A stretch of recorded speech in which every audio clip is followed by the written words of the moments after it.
Hello everyone, welcome to our YouTube channel vocab tricks by Ashish Shivhari.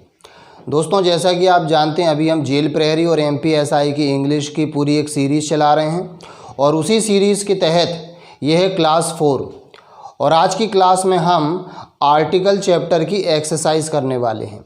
इसके पहले हमने article chapter पर पूरा एक वीडियो डाला हुआ है, उसको आप ज़रूर देख लीजिए। बहुत बड़ा वीडियो है, पूरा कॉन्सेप्ट आपको आर्टिकल का उसमें बताया गया है। सारे रूल्स हैं, सारे उसमें इम्पॉर्टेंट और अनइम्पॉर्टेंट पॉइंट्स हैं जो आपको आपकी परीक्षा में काम आएंगे। आज के वीडियो में हम आर्टिकल की एक एक्सरसाइज करेंगे जिसमें 30 क्वेश्चंस होंगे और इस टेस्ट के माध्यम से आप अपने आप को चेक कर सकते हो। मैं आपको हर क्वेश्चन में 10 सेकेंड्स दूंगा। आप चाहें तो वीडियो को पॉज करके ज़्यादा समय ले सकते हैं, ठीक है। और आप मुझे कमेंट करके ये ज़रूर बताइएगा कि आपको 30 में से कितने मार्क्स मिले। ओके, तो चलिए शुरू करते हैं आज का वीडियो विदाउट वेस्टिंग टाइम। तो पहला क्वेश्चन यहाँ आपके सामने आ जाएगा, copper is blank useful metal.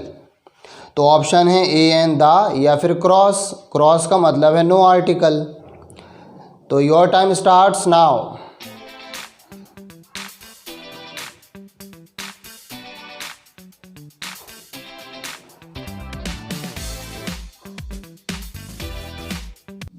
Okay, so the time is up and the correct answer is option A, copper is a useful metal. अब इसमें ए क्यों आया देखिए, क्योंकि मेटल एक सिंगुलर काउंटेबल नाउन है, धातु को बोलते हैं, ठीक है। और यूज़फुल पॉजिटिव डिग्री का एडजेक्टिव है। अगर इसके पहले मोस्ट होता तो हम दा लगा लेते, क्योंकि सुपरलेटिव डिग्री में दा आता है, लेकिन यहाँ कोई सुपरलेटिव डिग्री नहीं है।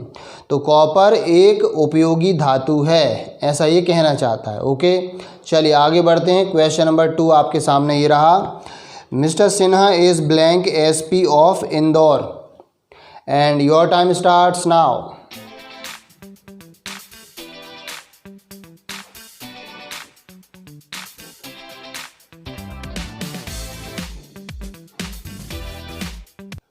Okay, so the time is up and the correct answer is option C, the Mr. Sinha is the SP of Indore. अब देखो यहाँ पर दा क्यों आया, ये कह रहा है मिस्टर सिन्हा इंदौर के एसपी हैं और हर शहर में एक ही एसपी होता है, तो एक ही है मतलब निश्चित है, और निश्चित है इसलिए दा लग गया। अगर यहाँ पर इंदौर नहीं दिया होता, केवल दिया होता mister Sinha is blank SP, तो हम एन लगाते, mister Sinha is an SP. लेकिन यहाँ पर बता दिया गया है कि कहाँ के एसपी हैं, इसलिए हम दा लगाएंगे, ठीक है। हो सकता है आप में से कुछ लोगों ने एन लगा दिया होगा जल्दबाजी में, लेकिन गौर करो यहाँ दिया है इंदौर के, है ना। इसमें हमने एक रूल पढ़ा था, एक दूजे के लिए निश्चित। जब दो संज्ञाएं एक दूजे के लिए निश्चित हों तो हम दा लगाते हैं। जैसे the captain of the team, याद है, the cover of the book. तो अगर आपने वो वीडियो नहीं देखा है आर्टिकल चैप्टर का, तो एक बार पहले उसको ज़रूर देख लीजिएगा, तब आपकी स्कोरिंग अपने आप बढ़ जाएगी। चलिए आगे बढ़ते हैं। क्वेश्चन नंबर 3 आपके सामने ये रहा, he is blank MLA of my area a an the cross and your time starts now.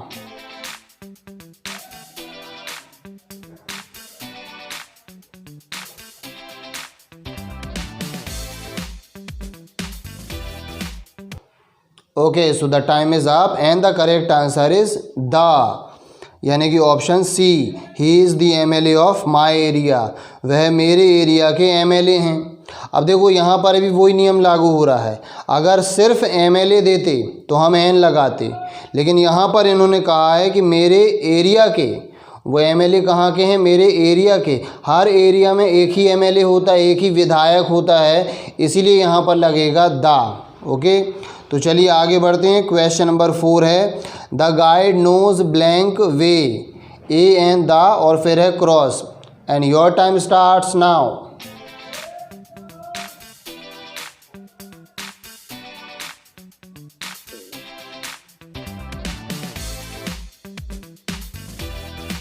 Okay, so the time is up and the correct answer is option C.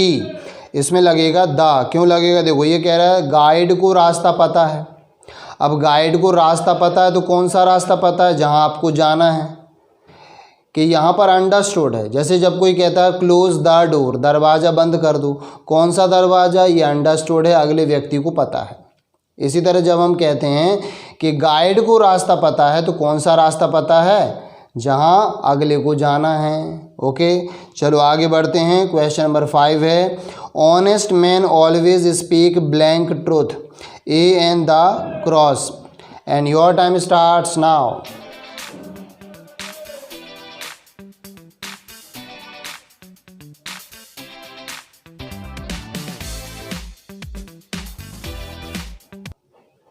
Okay, so the time is up and the correct answer is option C the.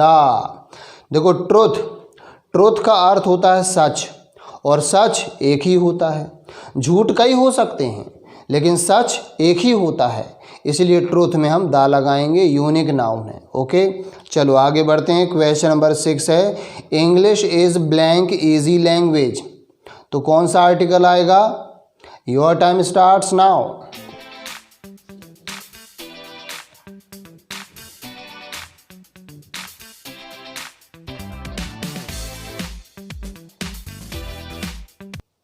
Okay, so the time is up and the correct answer is option B, English is an easy language. English एक आसान भाषा है। देखो भाषा noun है, singular countable noun है भाषा, और भाषा के पहले लगा है ईजी, और ईजी का पहला साउंड है ई, और ई क्या है, वॉवेल साउंड है, इसलिए एन लगेगा, है ना, तो इसलिए यहाँ पर आ गया एन। चलो आगे बढ़ते हैं। क्वेश्चन नंबर 7 है English is blank easiest language.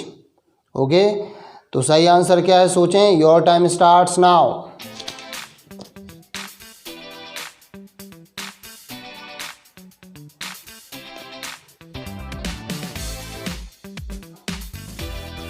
Okay, so the time is up and the correct answer is option C the, English is the easiest language.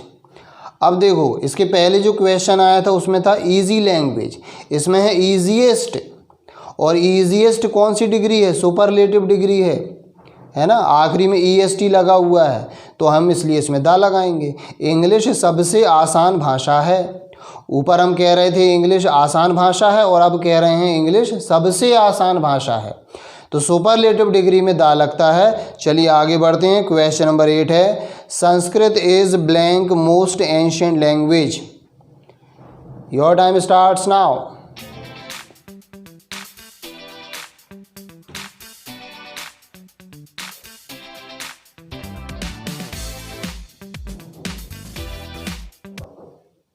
Okay, so the time is up and the correct answer is option C the, इसमें भी दा लगेगा। क्यों, देखो लिखा हुआ है Sanskrit is the most ancient language, Sanskrit सबसे प्राचीन भाषा है, तो मोस्ट क्या है, कौन सी डिग्री है, सुपरलेटिव, इसलिए दा लग गया। जब भी किसी वर्ड में, किसी एडजेक्टिव के लास्ट में आपको ईएसटी मिले या शुरू में मोस्ट मिले तो वो सुपरलेटिव डिग्री होता है, ये इसकी पहचान है, और आपको इसमें दा लगाना है। चलिए आगे बढ़ते हैं। क्वेश्चन नंबर 9 है ब्लैंक सन शाइन्स ब्राइटली, ठीक है, चलिए your time starts now.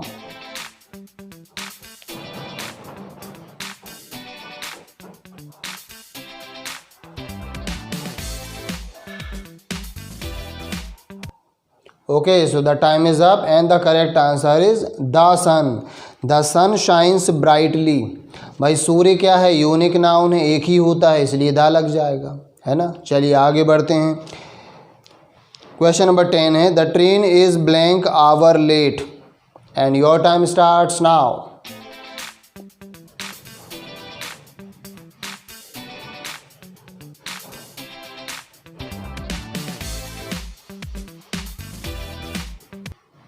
Okay, so the time is up and the correct answer is option B, N.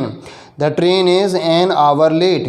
Train 1 घंटे लेट है, और आवर का पहला साउंड होता है आ, जो कि एक वॉवेल साउंड है, यहाँ पर एच साइलेंट है, तो इसीलिए लगेगा एन आवर लेट। ओके, चलिए आगे बढ़ते हैं। क्वेश्चन नंबर 11 है he is blank university student, and your time starts now.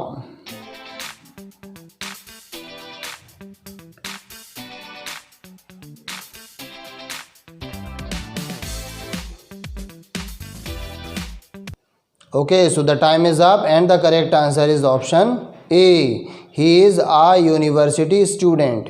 देखो यूनिवर्सिटी का पहला साउंड क्या है, या, और या क्या है, कॉन्सोनेंट साउंड है ना, इसलिए लगेगा ए।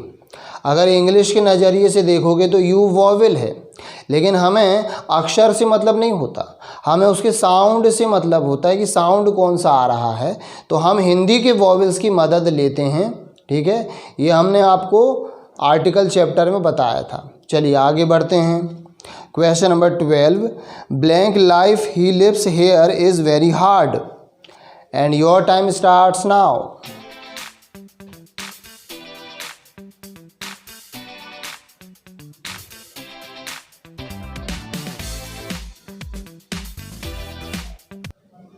Okay, so the time is up and the correct answer is option C. The life he lives here is very hard. अब यहाँ दा क्यों लग गया, देखो क्योंकि लाइफ के आगे लिखा हुआ है he lives here, यानी वो जीवन जो वो यहाँ जीता है बहुत कठिन है। तो जो वो यहाँ जीता है ये क्या है, रिलेटिव क्लॉज है।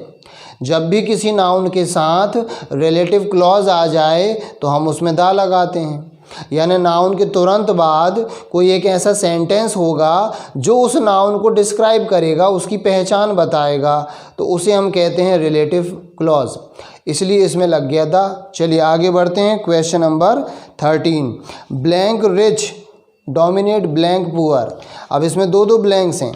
कई बार आपको एग्ज़ाम में ऐसे ऐसे क्वेश्चंस मिलेंगे जहाँ पर 2 ब्लैंक्स होते हैं, 3 ब्लैंक्स होते हैं, है ना, तो उस हिसाब से आपको भरना होगा। चलिए, तो your time starts now.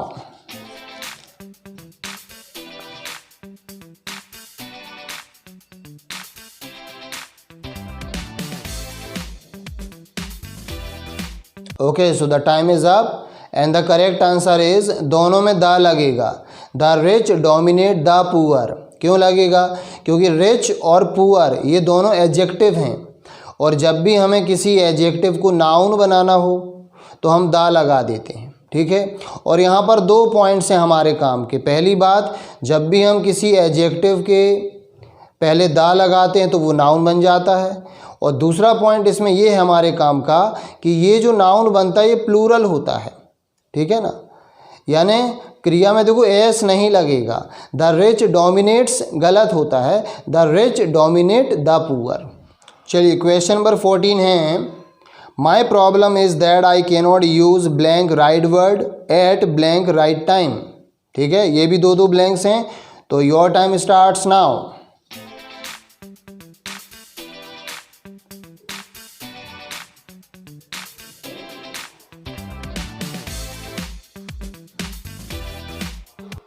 Okay, so the time is up and the correct answer is option C, दोनों में द लगेगा। My problem is that I can not use the right word at the right time, क्योंकि right time क्या हो गया, सही समय पर। ये एक पूरा फ्रेज़ होता है, एट द राइट टाइम, सही समय पर, ठीक है। तो ये कह रहा मेरी समस्या ये है कि मैं सही समय पर सही शब्द यूज़ नहीं कर पाता, ठीक है। चलिए आगे बढ़ते हैं। बाकी ऑप्शन देखो अपने आप कट जाते हैं। आप जो है जब भी 2 ब्लैंक्स हो 3 ब्लैंक्स हो तो ऑप्शंस बड़े ध्यान से देखो कि कौन कौन से ऑप्शन है जो एलिमिनेट हो रहे हैं, अपने आप आपको सही आंसर दिख जाएगा, ठीक है। चलिए आगे बढ़ते हैं। क्वेश्चन नंबर 15 है, bananas are sold by blank dozen and your time starts now.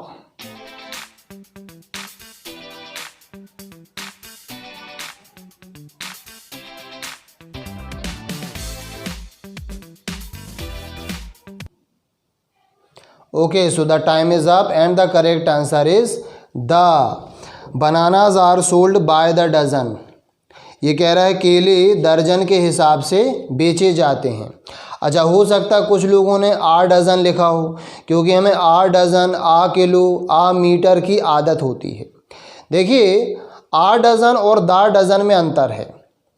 जब भी हम प्रति दर्जन का सेंस लाना चाहते हैं, प्रति दर्जन, प्रति किलो, प्रति लीटर, तो वहाँ पर हम ए या फिर एन का यूज़ करते हैं साउंड के हिसाब से, ठीक है। वहाँ पर हम कीमत बता सकते हैं, ठीक है। लेकिन जब भी हम बताते हैं कि किसी भी वस्तु को किस हिसाब से बेचा जाता है, किस हिसाब से किराए पर लिया दिया जाता है, तो वहाँ पर हम एक तो बाय प्रेपोजिशन यूज़ करते हैं। वहाँ पर बाय का अर्थ होता है के हिसाब से, और उसके साथ दा आ जाता है, यानी बाय से आपको दा को पहचानना है। जैसे sugar is sold by the kilo, oil is sold by the litre. अच्छा, आर डजन कब आएगा? देखो, जैसे यदि इसमें होता है कि bananas are 20 rupees a dozen, तो केले 20 रुपये प्रति दर्जन हैं। यहाँ प्रति दर्जन का सेंस आ रहा है, और इसमें देखो बाय भी नहीं लगा, तो आपको बाय से दा को पहचानना है और दा से बाय को पहचानना है। हमने इसका रूल उसमें पढ़ा था, आपको याद होगा। चलिए आगे बढ़ते हैं। Question number 16, we should help blank downtrodden, and your time starts now.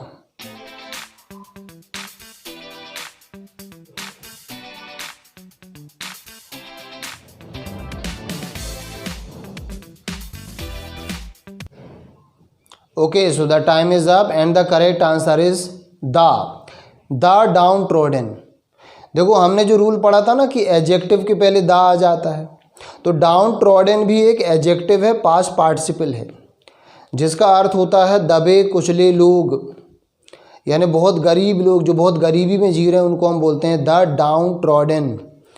तो जितने भी एडजेक्टिव हैं सब में दा लगेगा। कब? जब इसके बाद कोई भी नाउन ना हो।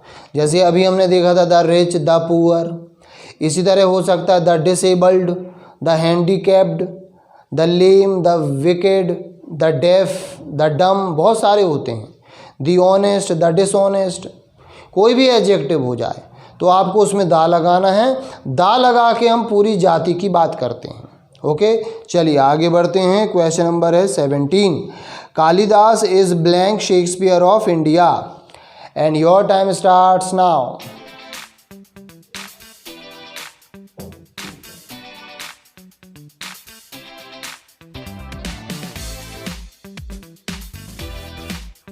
Okay, so the time is up and the correct answer is the. Kalidas is the Shakespeare of India. Kalidas India के शेक्सपियर हैं। देखो, शेक्सपियर एक लेखक का नाम है ना। वैसे तो किसी भी पर्सन के नाम के पहले कोई आर्टिकल नहीं आता, ऐसा रूल है जो हमने पढ़ा भी है।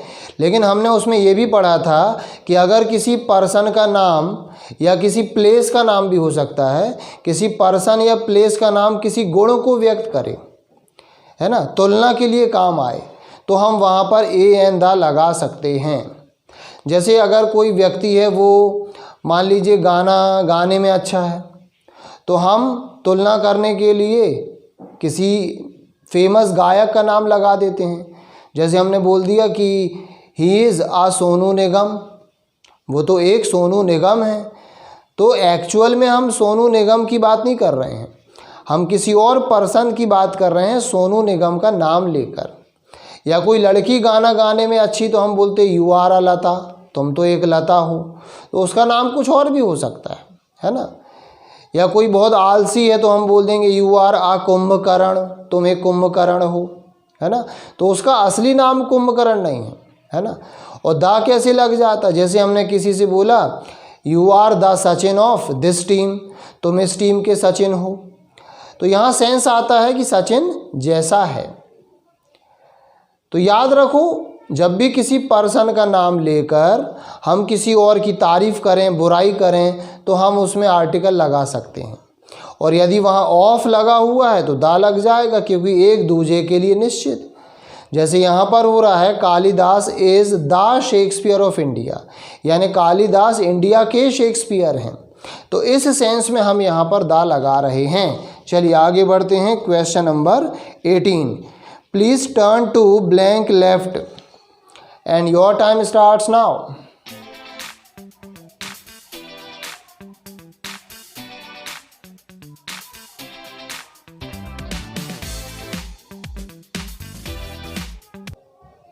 Okay, so the time is up and the correct answer is the.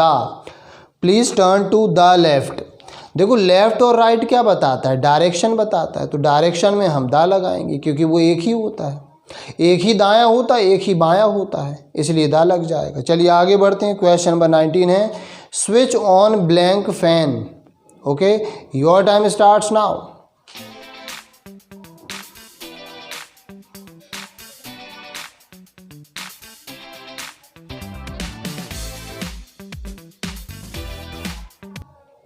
Okay, so the time is up and the correct answer is the option the. ये कह रहा है स्विच ऑन द फैन, पंखा चालू कर दो। देखो ये एक डायलॉग है, चर्चा होते ही साथ निश्चित। जब कोई कहता है पंखा चालू कर दो, लाइट बंद कर दो, खिड़की खोल दो, दरवाज़ा बंद कर दो, तो ये सब क्या हैं? ये सब नाउन है चर्चा होते ही साथ निश्चित, क्योंकि ये अंडरस्टूड हैं। अगले व्यक्ति को पता है कि कौन सा पंखा बंद करना है, कौन सा पंखा चालू करना है, कौन सा लाइट बंद करना है, ये अगले व्यक्ति को पता है। ठीक है, इसलिए यहाँ पर दा लगेगा। चलिए आगे बढ़ते हैं। क्वेश्चन नंबर 20 है it was blank unique sight. Sight का मतलब होता है दृश्य। तो योर टाइम स्टार्ट्स नाउ।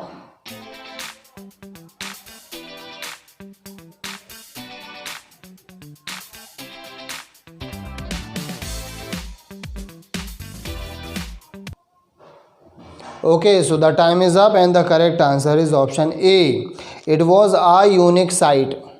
देखो साइट का अर्थ है दृश्य, तो दृश्य क्या है? Singular countable noun. ठीक है, तो यह एक यूनिक साइट था, यानी निराला अनोखा साइट था। अच्छा, कई बार बच्चे सोचते हैं कि यूनिक नाउन में दा आता, तो यहाँ पर क्यों नहीं आ रहा? यहाँ पर यूनिक नाउन नहीं है, यूनिक तो एक एडजेक्टिव की तरह आया है। यूनिक नाउन्स की लिस्ट अलग होती है, जैसे the sun, the moon, the earth, the sky, ये सब यूनिक नाउन्स हैं। लेकिन यूनिक अपने आप में एक एडजेक्टिव है ना। जैसे मान लो किसी ने कहा कि it was a unique hotel, वो एक अद्वितीय होटल था, निराला होटल था, तारीफ हो रही है। तो किसी पर्सन को कोई होटल अच्छा लगेगा, किसी पर्सन को कोई होटल अच्छा लगेगा। तो यूनिक एक साधारण एडजेक्टिव है जैसे हम यूज़ करते हैं। जैसे हम कहते हैं it was a good hotel, तो it was a unique hotel, तो इसलिए यहाँ पर ए लगेगा। दा की यहाँ पर कोई आवश्यकता नहीं है। यूनिक नाउन्स अलग होते हैं, ऐसी संज्ञाएं जो अनोखी हैं, निराली हैं, अद्वितीय हैं, जिनके जैसा कोई दूसरा ना हो।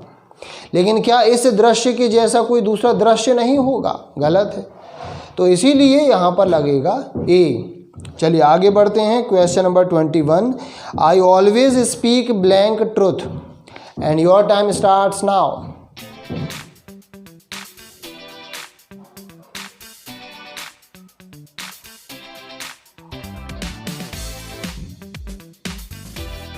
Okay, so the time is up and the correct answer is the. I always speak the truth.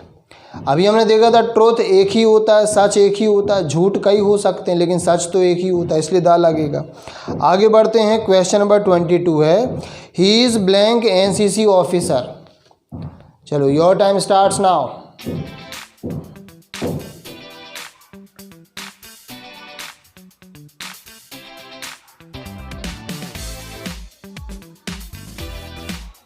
Okay, so the time is up and the correct answer is option B, N.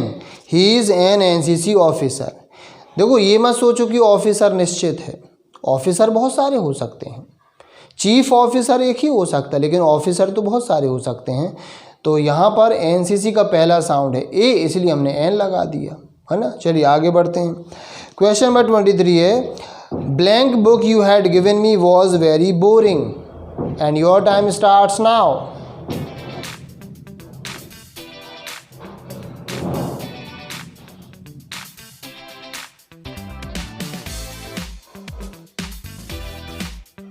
Okay, so the time is up and the correct answer is the book you had given me was very boring.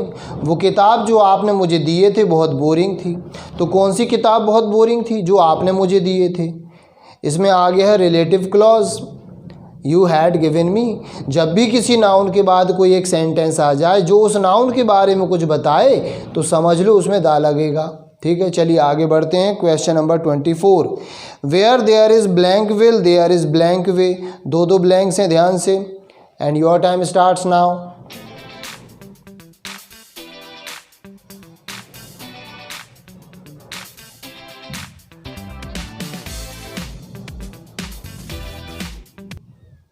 Okay, so the time is up.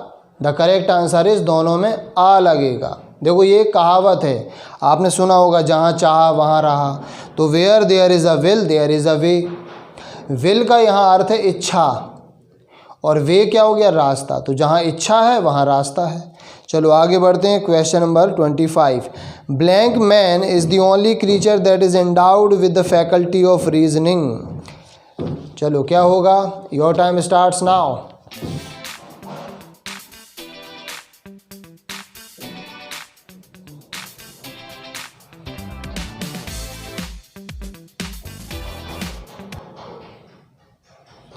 Okay, so the time is up and the correct answer is no article. यहाँ पर कोई भी article नहीं आएगा, क्योंकि देखो man के दो अर्थ होते हैं। एक तो होता है आदमी, पुरुष, है ना। जब मैन का अर्थ आदमी या पुरुष के सेंस में हो तो उसमें ए एंड द कुछ भी आ सकता है। लेकिन मैन का एक और अर्थ होता है मनुष्य। तो जब भी हम मैन को एक व्यापक अर्थ में लेते हैं, पूरी मनुष्य जाति की बात करने के लिए, तो फिर उसमें कोई आर्टिकल नहीं आता। यहाँ पर ये क्या कह रहा है, ये कह रहा है मनुष्य एकमात्र प्राणी है। क्रीचर का अर्थ होता है प्राणी। मनुष्य एकमात्र प्राणी है जिसे तर्क करने के गुण से नवाजा गया है ना। एंडाउड विद का मतलब होता है गिफ्टेड विथ, जिसको रीजनिंग का गुण मिला है, जिसको रीजनिंग के गुण का गिफ्ट मिला है ना, ओबियसली बाय गॉड। चलिए आगे बढ़ते हैं। Question number 26। Mister Das goes to blank church to attend the prayer every Sunday and your time starts now.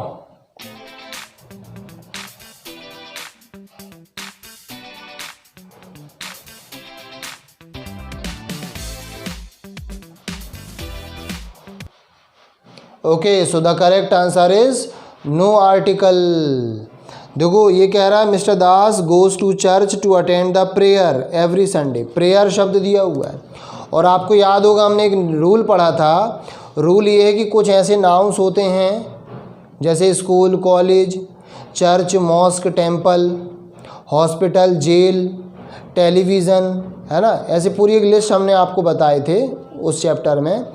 तो इसमें रूल ये है कि जब इन शब्दों का यूज़ प्राइमरी पर्पस के लिए हो, प्राइमरी पर्पस यानी प्राथमिक उद्देश्य, जैसे स्कूल कॉलेज क्यों जाते भैया, पढ़ने के लिए, है ना। या टेलीविज़न क्यों देखते हैं, मनोरंजन के लिए, है ना। मस्जिद या फिर मंदिर या फिर चर्च क्यों जाते हैं, प्रार्थना करने के लिए, पूजा पाठ करने के लिए। तो ये प्राथमिक उद्देश्य हो गए। जब भी प्राथमिक उद्देश्य की बात होगी तो कोई आर्टिकल नहीं आता।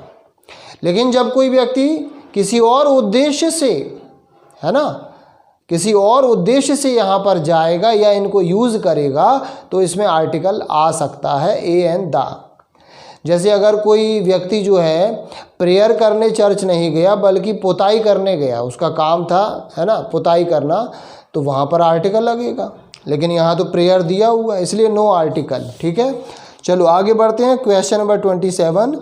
The children were making blank noise in the class and your time starts now.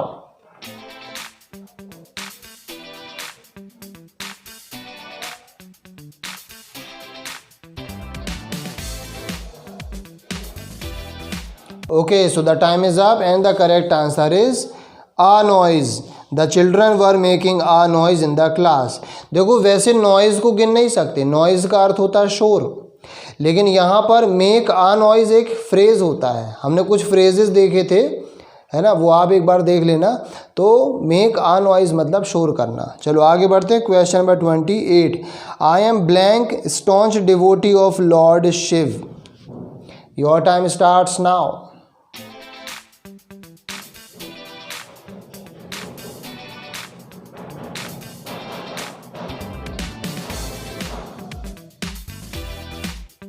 Okay, so the time is up and the correct answer is option A. I am a staunch devotee of Lord Shiv. मैं भगवान शिव का परम भक्त हूँ। तो भाई और भी भक्त हो सकते हैं, है ना, निश्चित नहीं है, इसलिए ए लगेगा। चलो आगे बढ़ते हैं। Question number 29। He is blank most eccentric person I have ever met and your time starts now.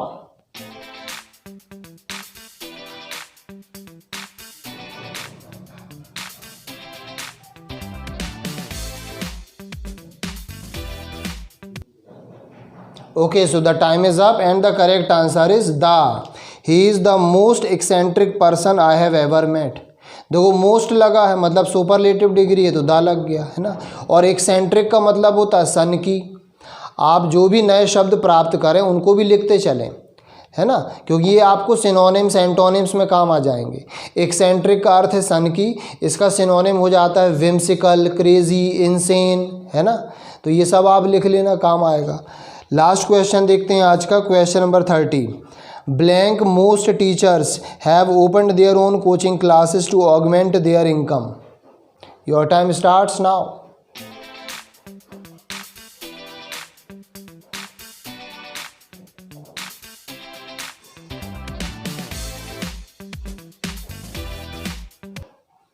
Okay, so the time is up and the correct answer is no article. यहाँ पर कोई भी आर्टिकल नहीं लगेगा। अब आप में से कुछ लोगों ने सोचा होगा यार मोस्ट है तो दा लगेगा, नहीं। यहाँ पर मोस्ट का मतलब है ज़्यादातर, ये कह रहा है ज़्यादातर शिक्षक, है ना। जब भी मोस्ट के बाद, याद रखो, जब भी मोस्ट के बाद कोई एडजेक्टिव हो, जैसे most beautiful, most careful, most sincere, ये क्या है, एडजेक्टिव हैं, तब दा लगेगा। लेकिन मोस्ट के बाद अगर नाउन आ जाए, यहाँ लिखा देखो मोस्ट टीचर्स, इसी तरह मोस्ट पर्सन्स, तो हम उसमें आर्टिकल नहीं लगाते। ओके, तो आई होप ये रूल भी आपको क्लियर हुआ होगा। और आप मुझे कमेंट करके ज़रूर बताइएगा आपका स्कोर क्या है, 30 में से आपको कितने मिले हैं। और यदि आप टेस्ट सीरीज़ का पूरा एक ई बुक ख़रीदना चाहते हैं जिसमें 3000 से भी ज़्यादा क्वेश्चंस मैंने आपको पिछले वीडियो में बताया भी था, तो ये MPSI, जेल प्रेरी और किसी भी स्टेट लेवल के एग्ज़ाम के लिए आपको काम आ सकता है, ठीक है। और इसके लिए हमने केवल 50 रुपये की सहयोग राशि रखी है। तो केवल आप 50 रुपये में ये 3000 से भी ज़्यादा क्वेश्चन की टेस्ट सीरीज़ प्राप्त कर सकते हो। आपको हमारे व्हाट्सएप नंबर पर व्हाट्सएप करना है। क्या व्हाट्सएप करना है आपको? PEB इंग्लिश टाइप करके भेजना है, ठीक है। और इसी नंबर पर आप गूगल पे या पेटीएम से 50 रुपये पे कर सकते हो और आपको आपके मोबाइल फ़ोन पर ई बुक भेज दी जाएगी। और इस टेस्ट सीरीज़ की ई बुक के साथ आपको एक और ई बुक फ्री दी जाएगी, वो है ग्रामर की ई बुक, जिसमें सारे टॉपिक्स को बहुत ही सरल आसान भाषा में बताया गया है। इसमें नाउन, प्रोनाउन, है ना, आर्टिकल, टेंस, वॉइस, सब कुछ है, ठीक है। तो ये दोनों ई बुक्स आप प्राप्त कर सकते हो केवल 50 रुपये में, ठीक है। और यदि आप चैनल पर नए हैं तो चैनल को सब्सक्राइब कर लीजिए, बेल आइकन को प्रेस कर दीजिए ताकि आपको आने वाले वीडियोस के नोटिफिकेशन टाइम पर मिलते रहें, ठीक है। क्योंकि आपको आगे बहुत सारे वीडियोस मिलने वाले हैं। आर्टिकल की एक्सरसाइज तो हमने कर लिए हैं, लेकिन इसके आगे और भी हमको एक्सरसाइज करना है। मैं आर्टिकल के 390 क्वेश्चंस करवाऊँगा। जी हाँ, मैं आपको आर्टिकल के कितने क्वेश्चंस करवाऊंगा इसी चैनल पर, 390। इनमें से ज़्यादातर प्रश्न वो हैं जो पिछली परीक्षाओं में आ चुके हैं, है ना। क्योंकि प्रैक्टिस आप जितनी ज़्यादा कर लो उतना अच्छा है ना। तो इसीलिए हमने ये ई बुक भी बनाई है जिसमें ग्रामर भी है और टेस्ट सीरीज़ भी है, दोनों चीज़ें हैं, ठीक है। अच्छा, आप हमें सोशल मीडिया पर फॉलो कर सकते हैं जिसका लिंक आपको डिस्क्रिप्शन पर मिल जाएगा। क्योंकि हमारा फेसबुक पेज है तो उसमें भी हम बहुत सारे क्वेश्चंस अपलोड करते रहते हैं, कुछ वीडियोस छोटे छोटे अपलोड करते रहते हैं, तो वो आपको देखने को मिलेंगे, ठीक है।